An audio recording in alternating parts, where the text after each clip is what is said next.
Don't listen to me. Listen to me. There's another eggshell. All right, don't listen to me. Look out, he's got an onion. Ooh.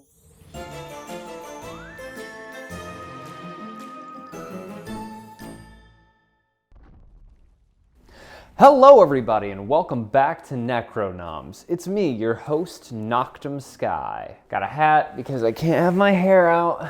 It's a sin against cleanliness. I don't know, what do you guys think? Hat forward or like hat backwards? Because the thing is the bill kind of like cuts my face out sometimes. So like, does that even look good or does that just look dumb?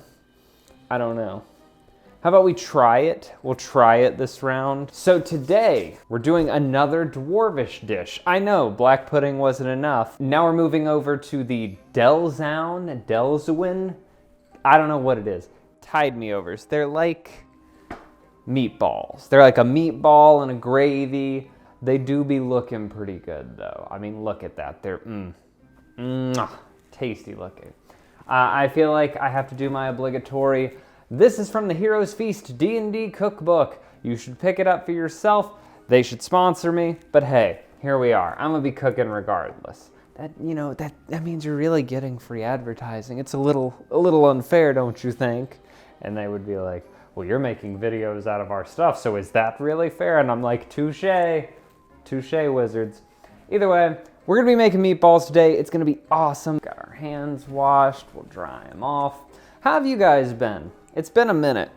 I believe this is April's video? I'm not 100% sure.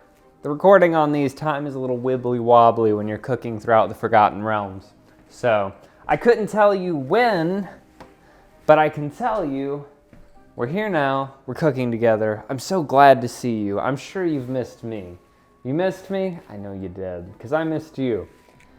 Ugh. I don't like this energy. Pulling it back. Trying to pull it back. Come on. Help me out here. First of all, we got to get a large bowl. Boop. Already got it. And a whisk. And we're going to have to put our cream, which is in the refrigerator. That's right. I did measure everything out this time. Again, I've been getting pretty good about that. So we got cream.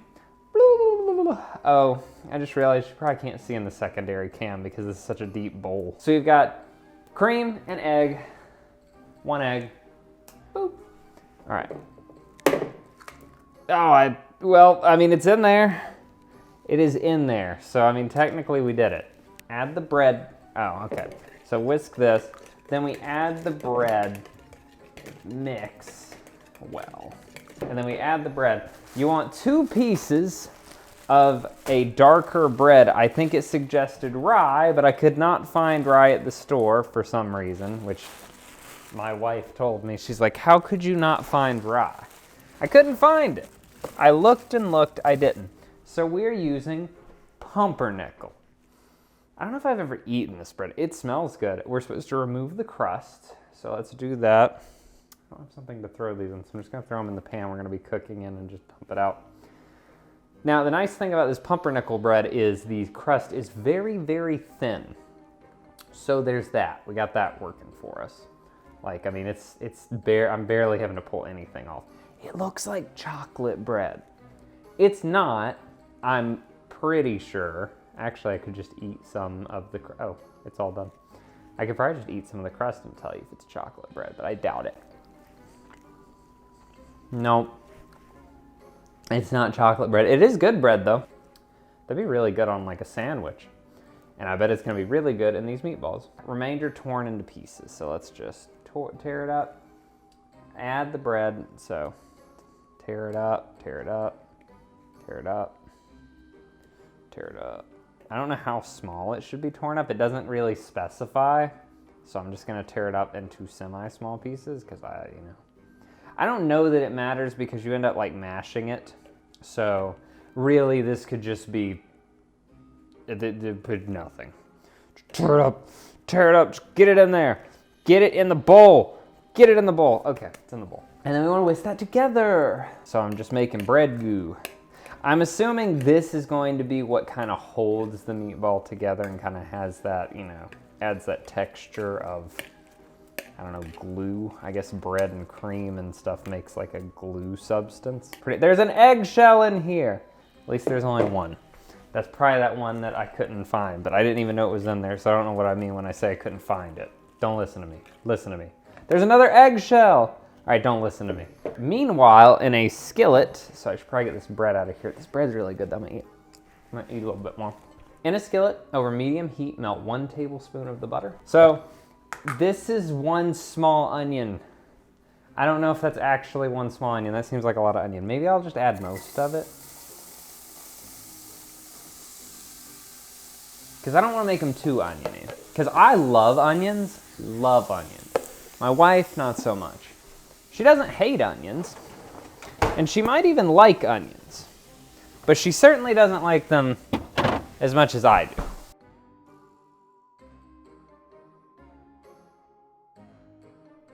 Onion's so good. My father doesn't like onions. I don't know why. I don't know if he just hates them all the way around, but he's certainly not a fan.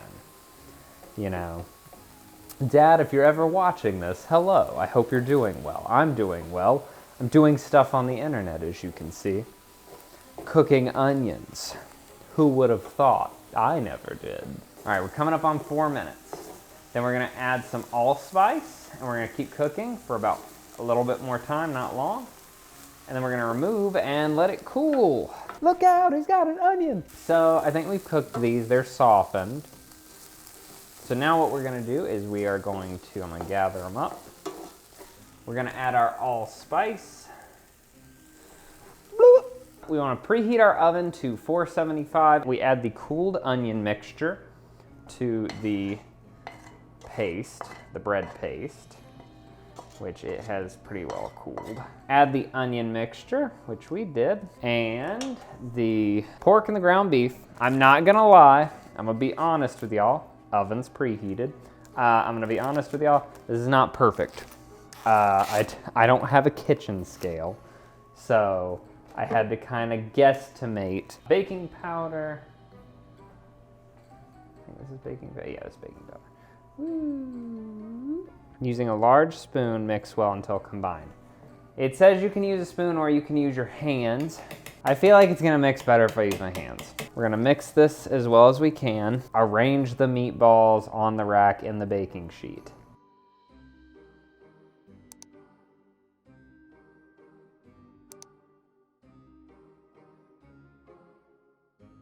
All right, cool. We have them made. They're beautiful, as you can see. Look at that, they're so pretty. We're gonna put these in the oven for 20 minutes, and then we'll see what happens. All right, they got about 10 more minutes, so I'm gonna go ahead and start the next step, which is gonna be the gravy. Over medium heat, we're gonna add our butter. Also, while we were in the between of that transition, I did clean out this pan because you don't want anything, you don't want any of the onion that was floating around this pan still in there. Oh, whoa, whoa, hey, whoa, hey, whoa, hey, whoa, you're bubbling up really fast. Gradually add the broth, you say. I'm scared that this is gonna be awfully hot for adding this broth. Chicken broth. Yep, saw this coming. That's why it said gradually.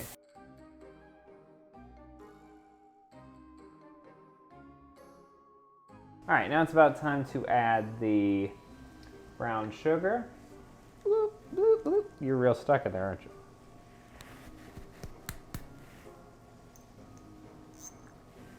It's like a little rock. Boop. Soy sauce. Woo. Pour it right into that brown sugar. Right in there. Lemon juice. Fresh lemon juice, mind you. And some pepper. Look. Meatballs. It is a hot pan. I don't know if you can see it in a second. You can. So now, I'm going to add the meatballs to the sauce.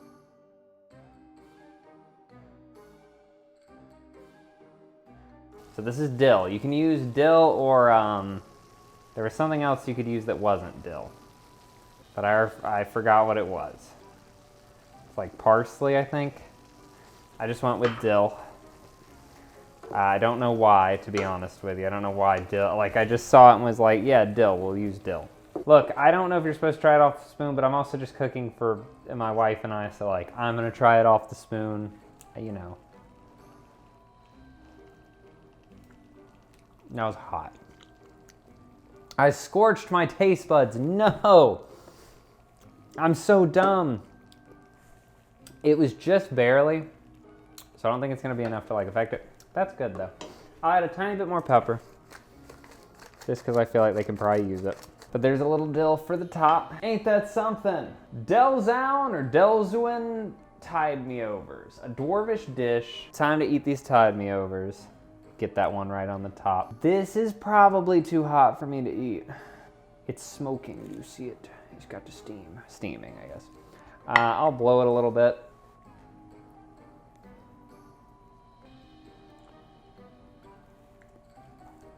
Ooh, that dill. This is really good, first of all. That was good.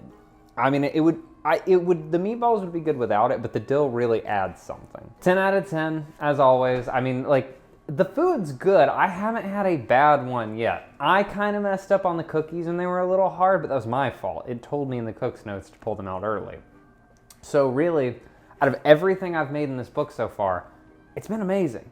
Like, all these dishes, I really do, I cannot, you know, I can't recommend it enough. It's so good. Either way, it's been an absolute delight cooking with you again today. If you want to make it for yourself, then pick up Hero's Feast. You can probably pick it up at your local bookstore. You can, if you can't, then you can pick it up on Amazon. It's an amazing book. Wizards of the Coast did a great job with it. Everyone who worked on that book, thank you. Wonderful. Sponsor me. Make sure that you subscribe if you want to see more of this from me, because I'd love for you to stick around. Comment, let me know how I did. But hey, give the video a like as well, because, you know, please, pretty please. I'll see you all in the next video. Have a wonderful night. May the moon watch over you, and may your undead never rot. Let's try some more. That's so good.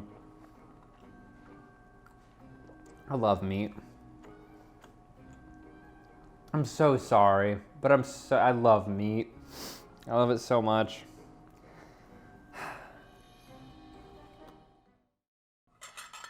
No, my fork!